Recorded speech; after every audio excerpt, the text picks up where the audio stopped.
오늘 우리가 함께 볼 하나님의 말씀은 요한복음 4장 34절입니다. 요한복음 4장 34절 제가 봉독합니다. 예수께서 이르시되 나의 양식은 나를 보내신 이의 뜻을 행하며 그의 일을 온전히 이루는 이것이니라. 아멘. 사람에게 먹는 것은 생존을 위해 필요한 영양분이라는 것을 넘어 참 다양한 의미를 가지고 있습니다. 특히 우리나라 사람들에겐 더욱 그런 것 같습니다. 우리는 인사할 때도 식사하셨습니까? 라는 인사를 합니다. 요즘 같은 시대에 밥을 먹지 못하고 다니는 사람도 찾아보기 어려울 텐데 가장 기본적인 안부 인사로 밥 인사를 합니다. 그만큼 밥이라는 것이 우리에게 중요한 의미겠죠. 외국인이 와서 우리나라 음식을 같이 맛있게 먹으면 한국 사람 다 됐다라고 이야기를 합니다. 또 사람들이 모여서 양푼이에 밥을 비벼서 숟가락으로 같이 떠먹으면 더 가까워졌다고 느낍니다. 요즘에야 위생 때문에 그렇게 숟가락을 같이 담그진 않지만 그래도 같이 먹을 때가 있습니다. 양식이라는 것은 단순히 먹는 것을 넘어서서 문화이고 인생입니다. 사람이 살아가는데 힘이고 때로는 목적이 되기도 합니다. 그래서 삶에 어떤 목표를 갖게 되면 밥을 먹는 것처럼 힘이 난다. 내가 삶의 의미, 목적이 생기면 내 삶에 비로소 가치가 생긴다, 힘이 난다 이렇게 표현하기도 합니다. 예수님은 자기 양식을 하나님의 뜻을 행하며 하나님의 일을 온전히 이루는 것이라고 말씀하셨습니다. 하나님의 뜻이란 무엇일까요? 사람을 구원하는 것이죠. 하나님의 일을 온전히 이루는 것은 또 무엇이겠습니까? 하나님의 나라, 하나님의 통치가 이 땅 가운데서 온전해지도록 죄를 물리치는 것입니다. 죄의 문제를 해결하고 사람들이 하나님께 돌아올 수 있도록 구원의 문을 여는 것이 예수님의 소명이자 삶의 목표라고 할 수 있습니다.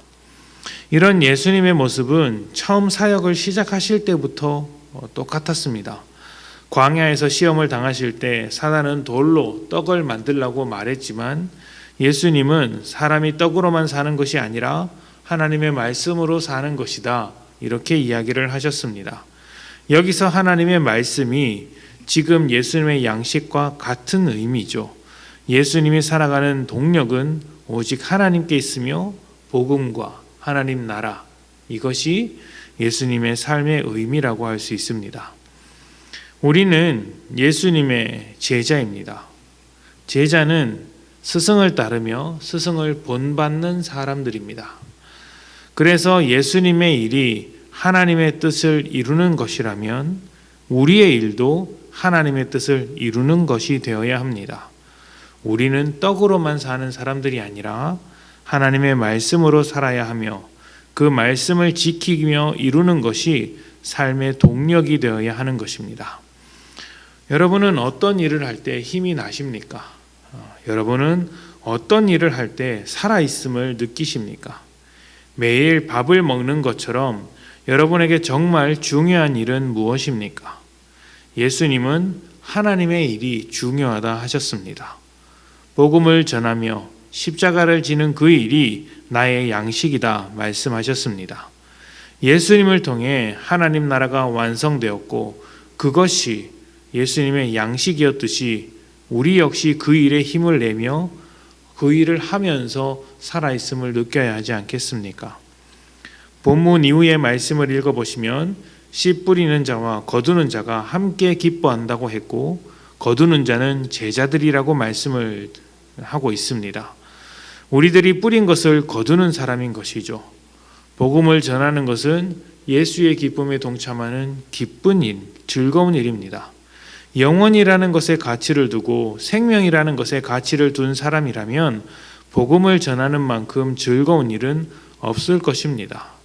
즐거운 일을 하면 없던 힘도 나는 것이죠.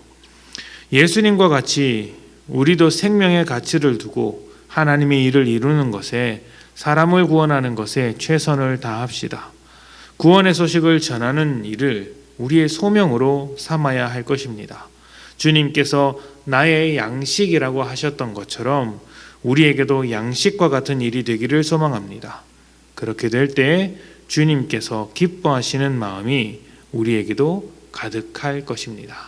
함께 기도합시다.